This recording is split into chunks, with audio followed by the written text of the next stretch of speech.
Patient உள்ள வாங்க. Doctor கைய தூக்கவே முடியல டாக்டர். அப்ப தூக்காத டாக்டர் திங்கிற கையிலேயே கழுவ வேண்டியதா இருக்கு, கழுவுற கையிலேயே திங்க வேண்டியதா இருக்கு டாக்டர். ஒரு நாள் கழுவாம தான் தின்னு பாறேன். டாக்டர் அப்புறம் என்னய்யா கை வலிக்குது அதானே? இரு வரேன். மூஞ்ச தூக்கு. டாக்டர் அது மூக்கு டாக்டர். மூக்குல ஒரு ஹார்ட் இருக்கு தெரியாதப்பா? சரி ஓகே. இங்க வலிக்குதா? டாக்டர் எனக்கு கையில தான் அடிபட்டு டாக்டர். வருசலா தான் வர முடியும், கேட்கறதுக்கு போ சொன்னா போதும். சரி டாக்டர். இங்க வலிக்குதா? இல்ல. இங்க வலிக்குதா? இல்ல. இங்க? ஆமா டாக்டர் வலிக்குது. உனக்கு கையில தான் அடிபட்டு இருக்கு. டாக்டர் உங்களை பார்த்தா டாக்டர் மாதிரியே இல்ல, செத்தஸ்கோப்ல பொம்மை கல்ல வாங்கின மாதிரி இருக்கு. தம்பி இத பார்த்தா உனக்கு பொம்மை கல்ல வாங்கின மாதிரி இருக்கா? சாரி டாக்டர் தெரியாம சொல்லிட்டேன்.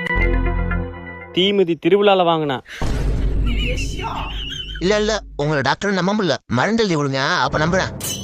என்னையே சந்தேகப்படுறியா நீ? இப்ப பாரு. இப்ப நம்புறேன் நீங்க டாக்டர் தான். இப்ப நம்புறியா? சரி இந்த மருந்து சாப்பிடறதுக்கு முன்னாடி அங்க ஒரு டீ கடை இருக்கும், அங்க 5 பஜ்ஜி வாங்கி சாப்பிட்டு அப்புறம் இந்த மருந்தை சாப்பிடு. ஏன் டாக்டர் 5 பஜ்ஜி? அப்புறம் வெறும் வயித்துல சாப்பிடுவ? சரி டாக்டர் நான் கிளம்புறேன். இரு நானும் வரேன். நீங்க ஏன் டாக்டர் வரீங்க?